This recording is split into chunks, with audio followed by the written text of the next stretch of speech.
अस्सलामुअलैकुम। Chapter number 16 man and his environment में आज हम स्टार्ट करेंगे ecosystem balance and human impact. Ecosystem balance हम उसे कहते हैं, मींस हमने जब साइकिल्स जियोकेमिकल साइकिल्स को डिस्कस किया था तो हमने देखा था कि किस तरह से नॉन लिविंग कंपोनेंट्स बहुत सारे हैं जो लिविंग कंपोनेंट लिविंग ऑर्गेनिजम्स का पार्ट बनते हैं, फिर वो अर्थ का part means non living organism में कन्वर्ट होते हैं और फिर दोबारा से लिविंग ऑर्गेनिज्म में। इस तरह वो साइकिल्स चलती रहती है और इन्वायरमेंट के अंदर बहुत सारे केमिकल्स का जो बैलेंस है वो मेंटेन रहता है, बहुत सारी गैसेज हैं जो मेंटेन रहती हैं।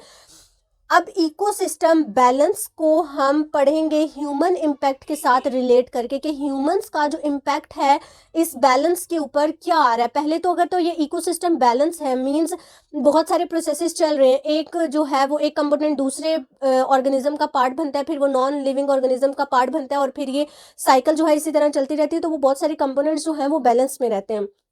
It is fine. लेकिन अगर ह्यूमन की एक्टिविटीज की वजह से ये बैलेंस डिस्टर्ब हो रहा है तो बहुत सारे बैड इम्पैक्ट हमारे इकोसिस्टम पर आते हैं। ठीक है, जैसे कि ह्यूमन जो है वो अपनी अरेंजमेंट करने के लिए अपने आप को सर्वाइव करने के लिए उनको बहुत सारी चीज़ों की रिक्वायरमेंट्स है। जैसे ह्यूमंस को रहने के लिए स्पेस चाहिए, तो स्पेस के लिए अब जहाँ पर ट्रीज की ग्रोथ हुई हुई है उनको काट कर ह्यूमंस अगर अपने रहने की जगह बनाते हैं तो ये डिफोरेस्टेशन कहलाता है। मींस जंगलात को काटा जा रहा है और ह्यूमंस के रहने के लिए वहां जगह बनाई जा रही है। प्लांट्स को अगर हम काट देंगे तो प्लांट्स जो कार्बन डाइऑक्साइड को एब्जॉर्ब करें उनकी रेशो कम हो जाएगी, तो हमारे पास जो कार्बन डाइऑक्साइड को यूज करने वाले ऑर्गेनिजम्स हैं उनकी रेशो कम होने की वजह से हमारी इन्वायरमेंट में कार्बन डाइऑक्साइड की रेशो ज्यादा हो जाएगी। ये सिर्फ एक एग्जाम्पल मैंने आपको दी है, मजीद जो और एग्जाम्पल्स हैं वो हम इसी टॉपिक में डिस्कस करेंगे। इस टॉपिक में हमारे पास बहुत सारे सब टॉपिक्स हैं जैसे global warming, acid rain, deforestation, over population, urbanisation.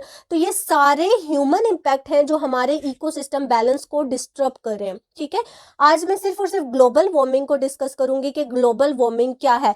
Globe mean पूरी अर्थ। मैं सिर्फ और सिर्फ अपने पाकिस्तान के एरिया की बात नहीं करी, मैं सिर्फ और सिर्फ किसी स्पेसिफिक एरिया की बात नहीं करी, मैं पूरे ग्लोब की बात कर रही हूँ। ठीक है, ग्लोब मीन पूरी अर्थ की मैं बात कर रही हूँ। वार्मिंग मीन्स उसका गर्म हो जाना। ग्लोबल वार्मिंग हमारे पास क्या है। अब देखें, आपने पढ़ा होगा कि हमारी अर्थ के जो आसपास हैं मीन्स यहाँ पर हवा की लेयर्स मौजूद हैं। ठीक है, अब इन लेयर्स के ऊपर हमारे पास एक ओजोन लेयर है। इस लेयर को ये हमारे पास अर्थ के अर्थ है। ठीक है, अब इस अर्थ के ऊपर हवा की लेयर्स हैं और फिर इनके ऊपर हमारे पास एक लेयर है जिसे हम ओजोन लेयर कहते हैं। ओजोन।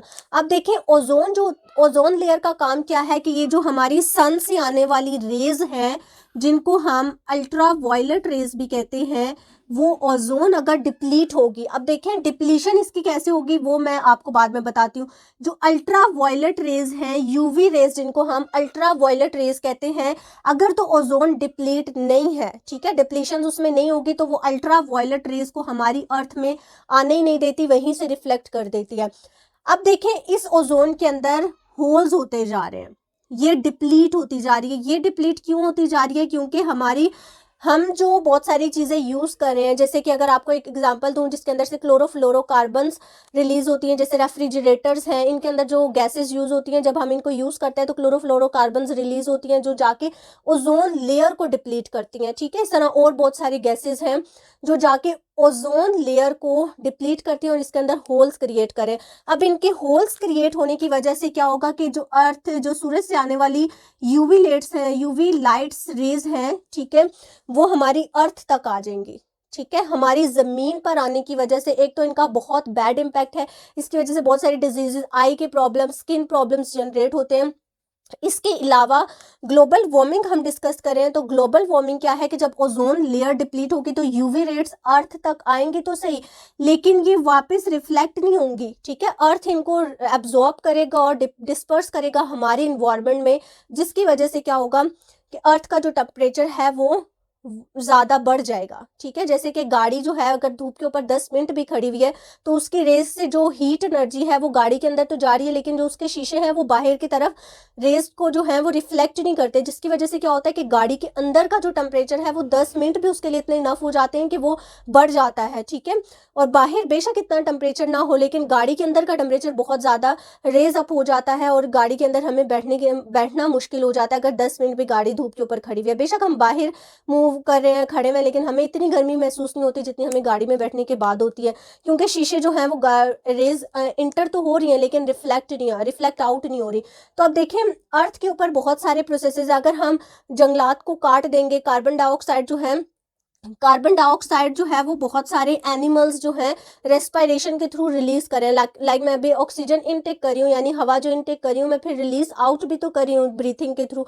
तो मैं जब ब्रीथ आउट करती हूँ तो कार्बन डाइऑक्साइड रिलीज होती है। इसी तरह बहुत सारे ऑल लिविंग ऑर्गेनिजम्स, लाइक जैसे बहुत सारे एनिमल्स हैं, इसी तरह ये भी कार्बन डाइऑक्साइड को रिलीज करते हैं। तो कार्बन डाइऑक्साइड अगर तो मेंटेन है, प्लांट्स इतने इनफ हैं कि वो कार्बन डाइऑक्साइड को यूज कर रहे हैं, ठीक है, और वो अपने लाइफ प्रोसेसेस खुद ग्रो करें और हमें ऑक्सीजन प्रोवाइड करें, तो वो तो एक नॉर्मल है, वो तो इकोसिस्टम में एक बैलेंस फिनोमेना है। लेकिन अगर हम प्लांट्स को ही कट कर देंगे और प्लांट्स के ना होने की वजह से कार्बन डाइऑक्साइड की रेशो हमारी इन्वायरमेंट में या हमारी जो अर्थ है इसके इर्द गिर्द, ये जो कार्बन डाइऑक्साइड की रेशो है वो पूरी कार्बन डाइऑक्साइड हो गई, मीथेन गैस हो गई, ये एक गुलाब सा बना लेती है हमारे इर्द गिर्द, क्योंकि ये हमारी हवा से हल्की होती है, ठीक है। तो ये हमारी हवा की लेयर अगर यहाँ तक है तो इनकी लेयर यहाँ पर से स्टार्ट होगी और ये पूरी एक लेयर बन जाती है, ठीक है। अब ये लेयर क्या करती है कि ये जो रेज आ रही हैं हमारी अर्थ पर, ये अगर डिस्पर्स होती हैं तो ये डिस्पर्स होने के बाद भी ये हमारी अर्थ से रिलीज आउट नहीं होती, हमारी अर्थ के अंदर ही इन गैसेस के गुलाफ, जो इन गैसेस ने हमारी अर्थ के इर्द गिर्द गुलाफ बना लिया है, ये इन गैसेस की वजह से, जिनको हमने ग्रीन हाउस गैसेस कहा है, इनकी वजह से ये हमारी अर्थ के अंदर ही ये जो यूवी रेज आ रही हैं ये हमारी अर्थ के अंदर ही रहती हैं, उसी का टेम्परेचर बढ़ता है और इसको हम क्या कहते हैं, ग्लोबल वार्मिंग, यानी हमारी अर्थ का टेम्परेचर जो है वो रेज होता जा रहा है दिन ब दिन। वो उससे बहुत सारे इम्पैक्ट भी होते हैं, जैसे ग्लेशियर्स हैं, आइस ग्लेशियर्स हैं तो वो पिघलती जा रही हैं, ठीक है। सर्दियों में तो वो जमी रहती हैं, लेकिन जब गर्मियां आती हैं, जब इतनी ज़्यादा तेज़, अब देखें पिछले साल की निस्बत इस साल जो है, हर आने वाला नेक्स्ट जो ईयर होता है उसमें हमें गर्मी की शिद्दत जो है वो ज़्यादा महसूस हो रही होती है। तो ये इसी ग्लोबल वार्मिंग की वजह से, इसी ओजोन डिप्लीशन की वजह से हो रहा है कि जो ज़्यादा खतरनाक यूवी रेज हैं वो भी हम तक पहुँच रही हैं और बहुत सारे स्किन डिजीजेज जो हैं वो जनरेट होते हैं। इसी तरह आई प्रॉब्लम्स जो है वो इन्हीं यूवी लाइट्स की वजह से होता है। नेक्स्ट हमारे पास आपकी बुक में एक लास्ट में थोड़ा सा इस टॉपिक में ग्रीन हाउस इफेक्ट को भी एक्सप्लेन किया हुआ है। ग्रीन हाउस इफेक्ट आपने कभी देखा है, कहीं जाते हुए आपने ग्रीन हाउस देखा हो जिसके अंदर प्लांट्स की डेवलपमेंट की जाती है, ग्रीन कलर का एक कपड़ा सा लगाया जाता है और इसके अंदर सारे प्लांट्स की जो है वो ग्रोथ की जाती है। ग्रीन हाउस हमें इस कपड़े को नहीं बोलते, ये एक शीशे का बना हुआ घर, शीशे का बना हुआ वो सारी जगह होती है जिसके नीचे हम प्लांट्स की ग्रोथ करते हैं और ऊपर एक उसको ग्रीन से कलर से शीशे से हम उसको कवर कर देते हैं, जिसको हम ग्रीन हाउस का नेम देते हैं। अब इसका काम क्या होता है कि जो लाइट्स रेज आ रही हैं वो अंदर तो जाती हैं लेकिन वो बाहर नहीं निकल सकती, ठीक है, जिसकी वजह से क्या होता है कि इस अंदर वाले इन्वायरमेंट का टेम्परेचर ज़्यादा हो जाता है, जिसकी वजह से प्लांट्स अच्छी तरह ग्रो करते हैं। ये प्लांट्स की ग्रोथ के लिए हम डेवलप करते हैं, ठीक है। लेकिन green house effect global warming के साथ इस तरह से एक्सप्लेन किया हुआ है कि ये गैसेस जो जैसे कार्बन डाइऑक्साइड गैस है, प्लांट्स की कटिंग करने की वजह से कार्बन डाइऑक्साइड यूज़ नहीं हो रही, कार्बन डाइऑक्साइड की रेशो रेस्पिरेशन के थ्रू इंक्रीज होती जा रही है।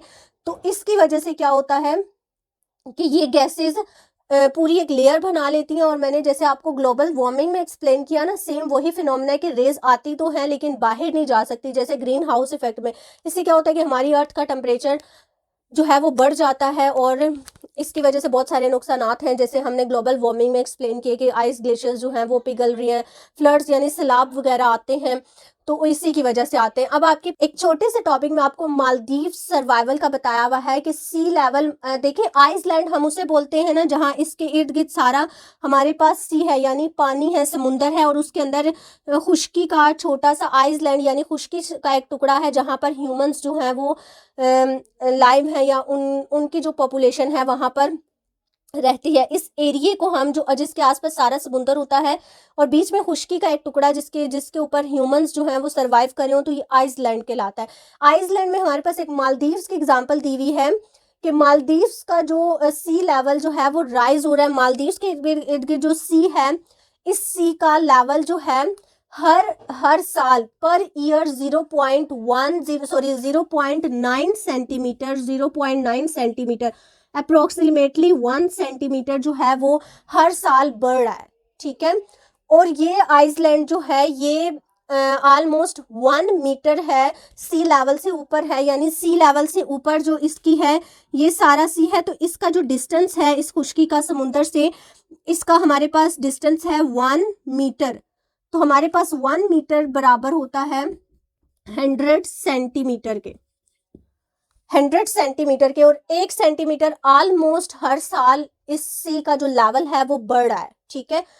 तो साइंटिस्ट ने हमें एक अप्रोक्सीमेट लगाकर बताया है कि तकरीबन 100 साल के बाद, ठीक है, 100 साल के बाद ये आइसलैंड मतलब पूरी पानी में डिप हो जाएगी और यहाँ पर सर्वाइवल नामुमकिन होगा।